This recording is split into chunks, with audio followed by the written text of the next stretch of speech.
Hello, everyone. Welcome back to the podcast. I got Jake. Is it Guarnera? Guarnera. Okay, I think that's the first question I should ask you because I had no idea how to pronounce this heading in. Yeah, it's Italian. It's Guarnera. All right. Okay. Yeah. So my go-to would you rather question has been, do you like Italian or Mexican food? I hope it's that first one. It's Italian. Yeah, you gotta have that taste. And I mean, who doesn't love Italian food? Yeah. But I appreciate you coming on the podcast. Really excited to talk to you here. And I wanted to start off by asking you how early on you started playing the contact side of football, transitioning into tackle. So I started flag football around 5 years old, 4 or 5 years old, and then transitioned to tackle around 6 or 7 years old. So you're a So tackle I've been playing for about.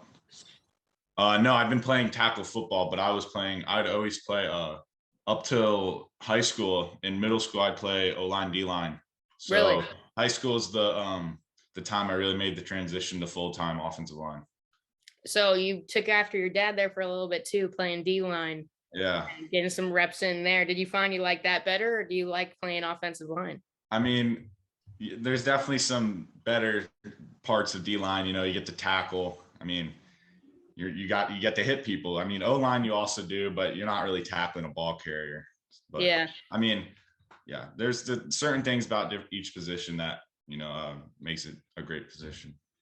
When did you first start training as an offensive lineman? Like, training is a huge part of life as a high schooler, trying to get recruited, make it to the next level. But how early on did you start, really working hard and training specifically at that position? I would say, I think around the end of my freshman year, I really started going hard with the technique side of offensive line. I started up doing some sessions with Coach Logan Tillman. He's based out of Texas, so we'd go on the Zoom and we'd do some one-on-one sessions. And then I switched over to Ian Silberman, offensive line coach at Fleming Island, and he's a local trainer here in Jacksonville. All right. And so before then, it's just, fun and games. It's football. Yeah. It's becoming kind of work to be the best. Mm-hmm. And you're certainly achieving that.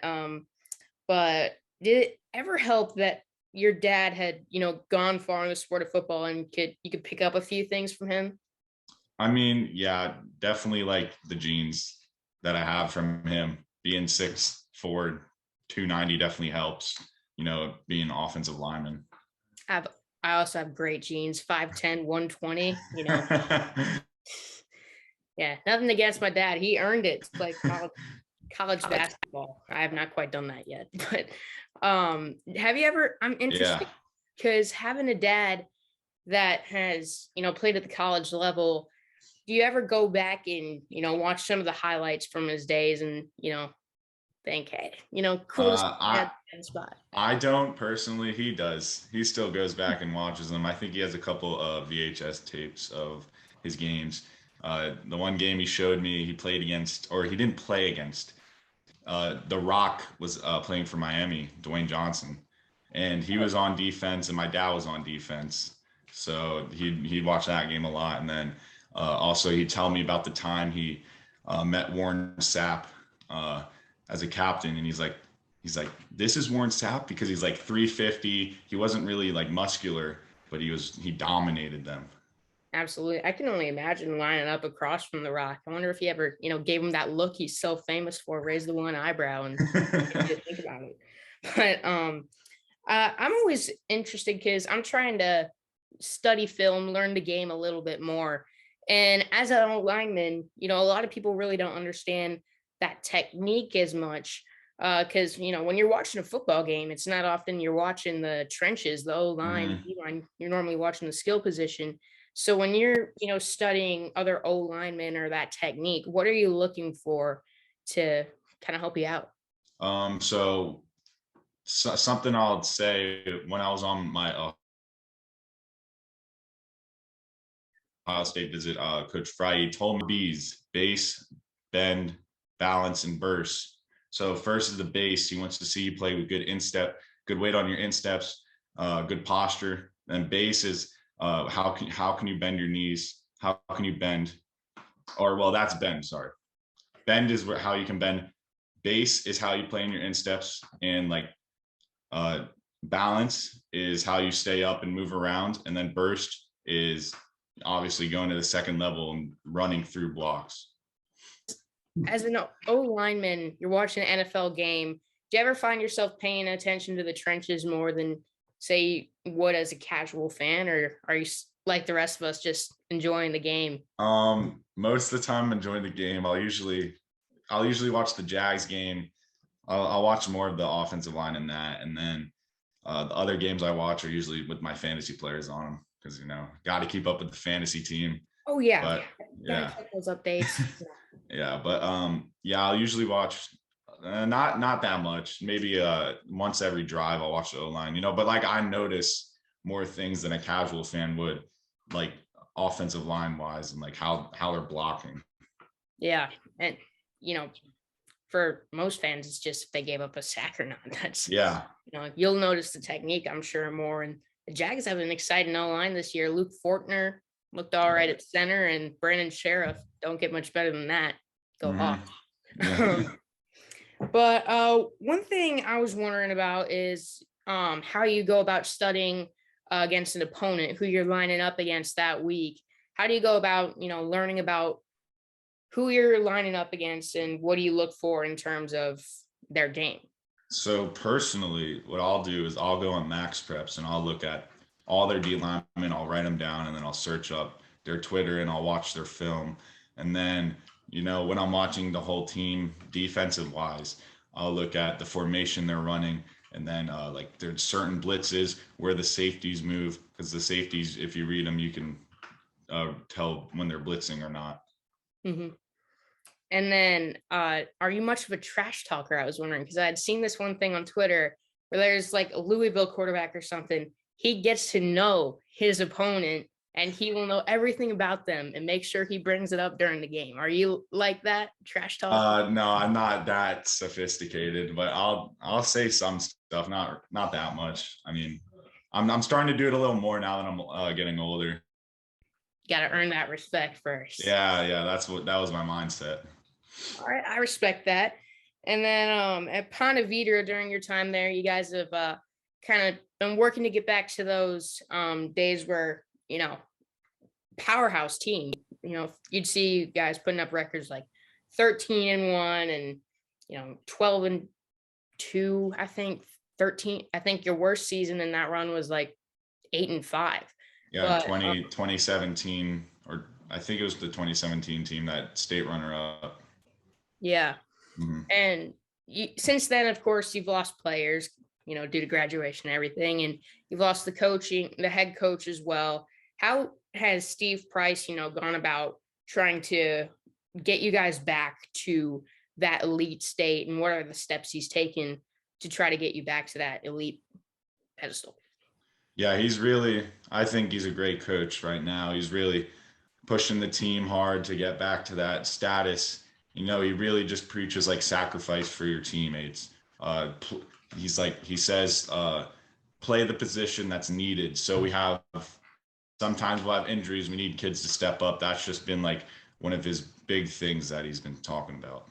The next man up mentality. Yeah. Mm-hmm. And I watched you guys last year when you believe you came to Creekside, didn't you? Yeah. Yeah. And I remember you guys, your record was a little deceiving. You looked like a much better team than your record had stated. You definitely played really well in that game. Wasn't it like 20-16 final? Yeah, I was close at the end, I think. Yeah. And for this year, what are your expectations as a team for this season?